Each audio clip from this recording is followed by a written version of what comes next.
Fuis les désirs mauvais de la jeunesse, cherche la justice, la foi, l'amour, la paix avec ceux qui prient le Seigneur d'un cœur pur. Mais rejette les discussions inutiles et stupides. Tu le sais, elles ne provoquent que des disputes, et un serviteur du Seigneur ne doit pas se disputer. Il doit être aimable avec tous, capable d'enseigner et de supporter les critiques. Il doit répondre avec douceur à ceux qui sont contre lui. En effet, Dieu leur donnera l'occasion de changer leur façon de penser pour connaître la vérité.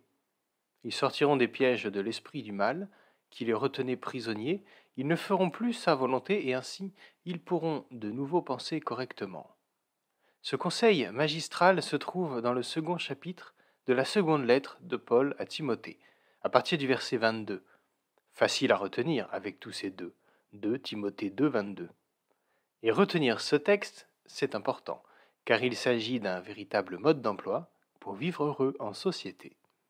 Cependant, je ne peux que constater combien il est difficile d'entrer pleinement dans cette dynamique. L'objectif, en tout cas, est très beau. Avec certaines personnes, en certains lieux et ou à certains moments, il est parfois bon de se taire, plutôt que de chercher à défendre ses idées. Quand la situation se tend et que chacun campe sur ses positions, mieux vaut alors mettre fin à la discussion pour préserver les relations. Comme le dit la sagesse populaire, pour vivre en harmonie, il ne faut pas nécessairement les mêmes idées, mais il faut avant tout le même respect.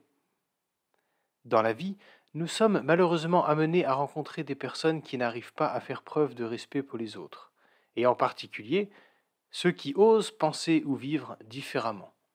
Des personnes incapables de se remettre en question, des personnes qui considèrent que la vérité leur appartient et qui considèrent par la même occasion que les autres sont alors obligatoirement dans l'erreur. Et parfois même, ces personnes, eh bien c'est nous. Alors l'humilité doit nous pousser à regarder en premier lieu à la poutre qui se trouve dans notre œil et non à la paille qui se trouve dans l'œil de l'autre.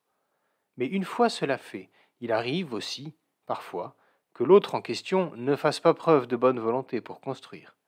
Et dans ce cas, Paul recommande de stopper tout simplement la relation pour préserver la paix sociale et de remettre cette personne entre les mains de Dieu.